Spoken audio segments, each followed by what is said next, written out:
So friends, I thought I would just come back and kind of show you what we've got. It's bad, it's a dogwood, but you can see what's happened to it. And I believe it's uprooted and just, it's hanging on, which is actually creating a wound in that fir tree, which is not good. But you know what? It's off to the side. So I'm actually gonna undermine, sorry friends, I'll get you back on there. There we go. I'm gonna undermine, just gonna put a cut in it, and I'm gonna try and undermine this side so that it'll twist. It'll start twisting on the stump, and none of this stump jumping craziness that we have to do sometimes. I'll just see if I can tickle it off the stump.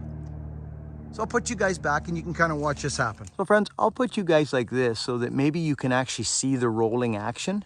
And then I'll have the GoPro on the stump so you can kind of see how I'll interject it in with the GoPro. And maybe you can kind of see what I'm doing. I don't have a plan right now. I just know that I'm gonna try and get it to spin off the stump, which means I have to undermine the lower side.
So,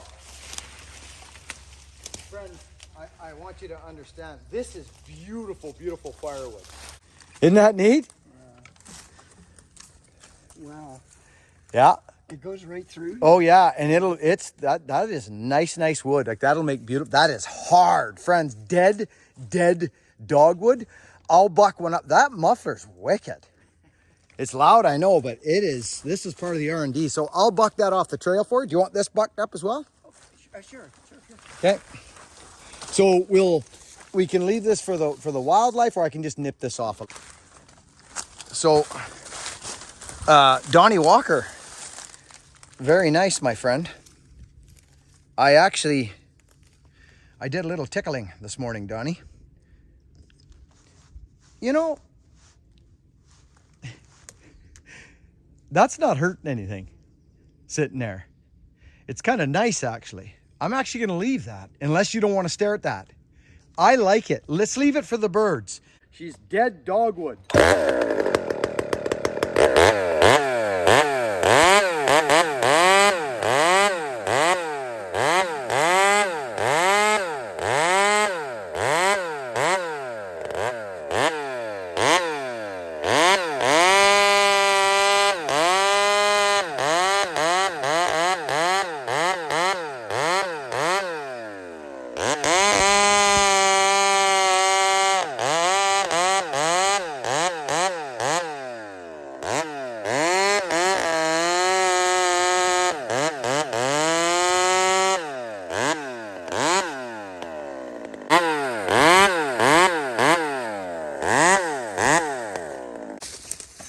This is a full house chain.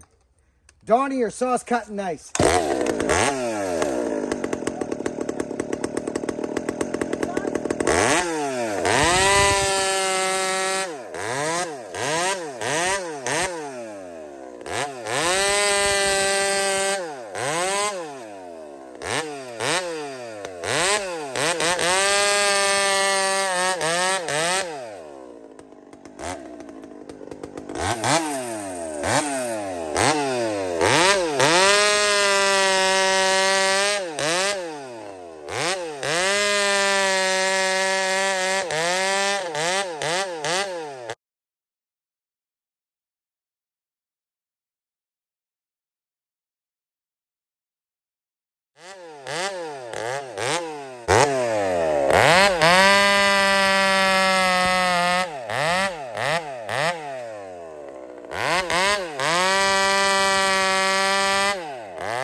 hard. Like, I'm talking hard, friends. So we'll leave that. That's a beautiful saw. Isn't that lovely? It's loud. We know they're loud, but when your throttle response on this stuff, when you got to cut big wood and just the power is so nice. So friends, I want to show you up close. Check this out, friends.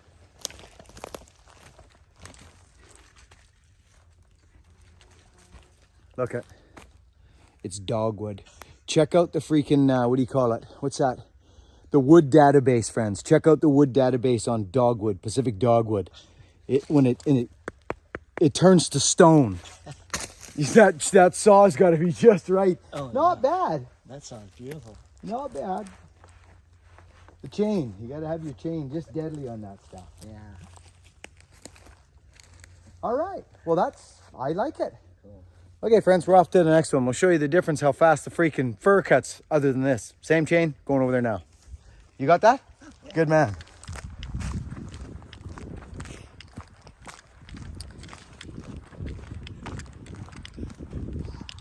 So, you okay being on camera? Oh, me? Yeah. Whatever. Say hi to your friends. Hey. So this guy's freaking 70. He looks about 50. Oh, yeah. And he's rocking out here on his property. And he calls me whenever something's a little beyond his sawmanship. And I just come running out for him. We've been here probably 3-4 times now. So now, friends, we've actually done interesting projects here. And the reason is because of this stuff. He's got like targets everywhere around here.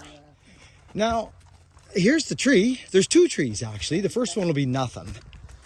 But this one here is a very interesting ordeal. Friends, remember I talk about assessing your liens? Okay? So, you walk up to a tree and you look up and you go like this. Well, let's have a little peek-see. Ooh, okay. Oh, it's leaning back.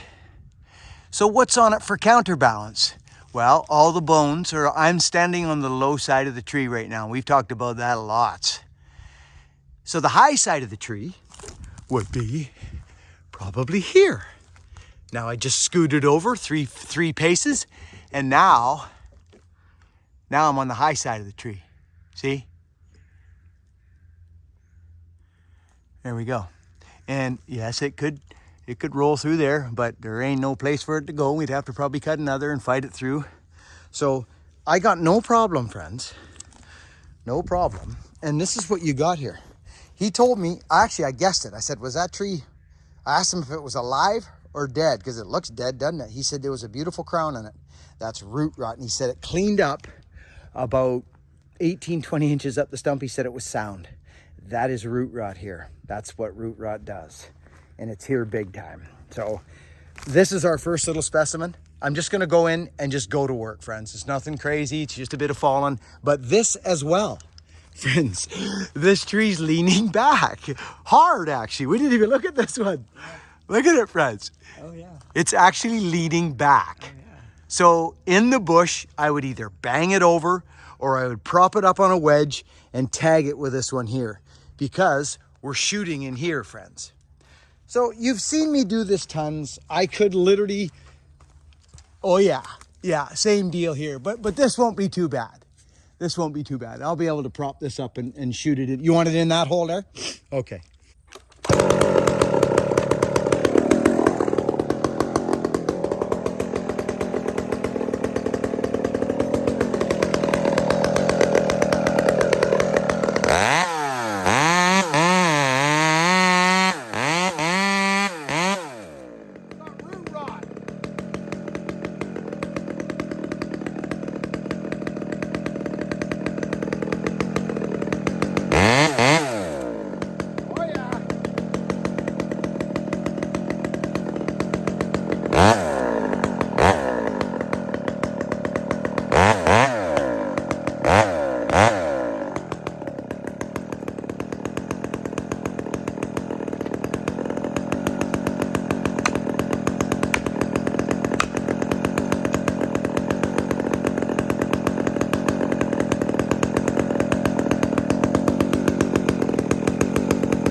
Okay, did you see what just happened, friends?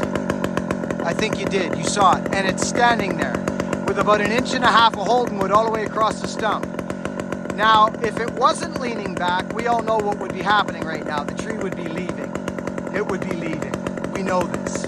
So I've still got room to do everything I need to do. It's going in there.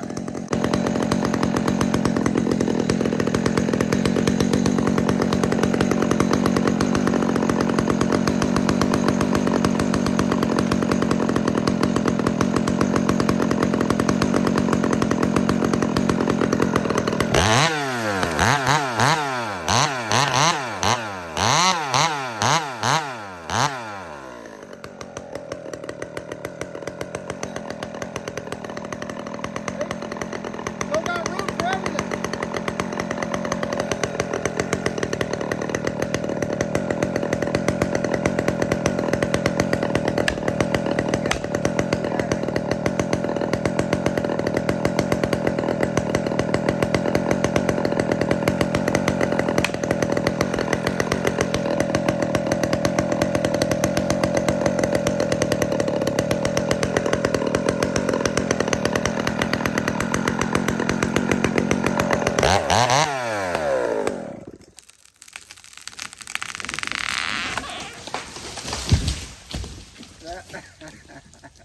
That was great. So this is interesting stuff. Friends, I've really been, because I don't cut daily now, friends, when I get on jobs, I knew that tree was rotten. There's root rot all through here, but it looked beautiful and healthy. And these trees, if you were to come in with an assessment and a borer and bore this, you know, a core sample, you wouldn't condemn it rotten. You'd leave it stand, especially in this setting. Okay? So there's the stump. It's got root rot. I almost cut into the root rot on the undercut. So that tree is 8, 9, it's a 10-inch, 11-inch stump. That's small. But here's the deal. If I had stuck my undercut in first, it would have broke the front plate, which instantly it would have leaned back. Yeah, I'm going that way. And then you try and slip your saw in the back. You got nothing. You got no room for wedges. You're pinched. It's done. Friends, that tree loaded up on that wedge big time. You can see the mark. Yeah. So the back cut first is wonderful. Could a guy have bored it? Of course he could have, if that's what he's comfortable with. But I've watched that many, many times through the years and done it. Every tree asks for something different. This asked for a back cut first. You could have bored through, stuck your wedge over there, but now your wedge, listen to this one. Now your wedge is up between your freaking, on your hinge now. It's on your hinge. So it doesn't, and that you can't lift wood and it'll give you no signs unless you break that back plate. Like it'll give you nothing, right? So this is just my process on these small leaning trees. Now this chain, friends, is factory. It needs the rakers tickled. I can feel it. And you know what actually would be interesting is the age of this tree. Look at this, friends. This is what blows me away about yellow point. We won't be able to see it because well, mind you, the center of the tree is more here. Look at that. 1, 2, 3, 4, 5, 6, 7, 8, 9, 10, 20, 30, 40, 50, 60, 70, 80, 90, 100. This tree's probably $120, $130. And it's 11 inches on the stump. It's crazy, friends, seriously. So beautiful, beautiful wood. Is it supposed to be smoky? I'm getting people in the States are telling me that there's smoke down there. You guys, are we smoking you out? You guys all getting smoked out by the Canadian fires? Well, we're smoking you out. We've had it with you. It's our only tactic. We got to smoke you out. Anyways, friends, every morning we go out and sit in the back deck and I get my son. I like my son. We have this young lady who helps us heal. She's a massage therapist. And I would think, I've had some good massages in my life. Not a bunch. I never started getting massages. I used to think massages were weird, but as I got older and beat up, I see the benefit. And this Rosie gal we're seeing, Rosie, if you're watching, we love you. And Lil Riley, I forget your husband's name. Todd. But I just want to say hi to Rosie and your family. Thank you for all your help. Friends, we're busy. And I've worked for this gentleman now for quite a while, off and on. He's a great guy. He's 70 years old, and he's fit as a fiddle. He is the epitome of that saying, fit as a fiddle. In and out like a fiddler's elbow. Gotta love it.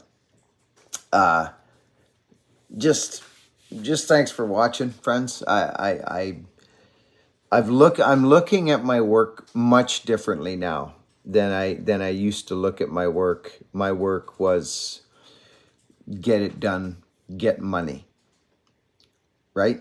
Get paid, do a good job, finish the work, get paid, pay bills, feed the family. That's what a saw was for me, a means to do that. But now I'm really getting into the craft of it, and I guess showing a bit more in the teaching zone, or the not the how-to, but just consumables for you folks, people who, if YouTube is here forever, then it will be there forever for people to learn from or to laugh at, whatever they like. Consumables. So I'm not lost on what this is, friends. I don't drink my own Kool-Aid and thinking I'm anything other than I'm not. I'm just a dude who has created a small YouTube channel, who has caught the attention of you. And you stay here with me and watch me evolve in my life, and I'm grateful for that. If there's opportunities for me to meet people along the way on this journey, I'm going to. I've said this all along. I'll be going to Australia. I'll be going to the UK to see my friends who've met me through this YouTube channel. So I'm not lost on what's going on here. And it was my main goal to come to YouTube after I kind of started growing a little bit. I realized that there might be an opportunity to help some folks and spread a message. And I couldn't believe it. It started to grow a little bit. And then off we went, right? It's crazy, actually. Me and Scotty were talking about it, the Essential Craftsman. We both were talking about it. We both come from a work zone. And cameras weren't part of the gig. You didn't go to YouTube to find out how to do your job. You turned to the man beside you who's been doing it for 30 years longer than you, and you asked him how you did it. And you got mentored. So things are different these days, and I realize that. So anyway, I'm just looking at my work so much differently now. I'm so focused on what I'm doing and looking at different things. That one earlier in the video that we rolled out of the tree, it just came to me instantly. I looked at it, I said, okay, it's laying on that side. Let's undermine the bottom, and out it came, and it worked perfect. I could have slashed it off the stump, and it could have smacked into the ground and done the same thing. But things are just smoother now for me. They're just smoother. So I hope that you enjoy it. I've got some very interesting content coming up. Remember when I went down to see Clay Walker, friends? That footage has now been kind of rendered down and professionally done. I have some stuff from that. And I said, yeah, okay, that sounds interesting. It sounds like a blast. And I kind of checked him out on YouTube.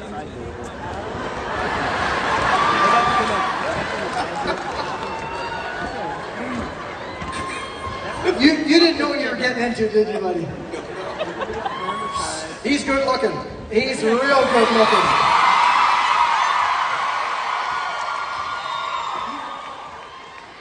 Tucked away for you. That was fun as heck. What a great time that was, and what a neat guy. What a musician. Like a musician. Not like me. I'm a hack. I'm surprised he even called me, but it was fun. So I'll share that with you as well. We're going to go down and help him with the power saws and that still. So that's still online. I talked about it there a few months back. Thanks for watching, friends. Work hard, be honest, be kind, and get good at something.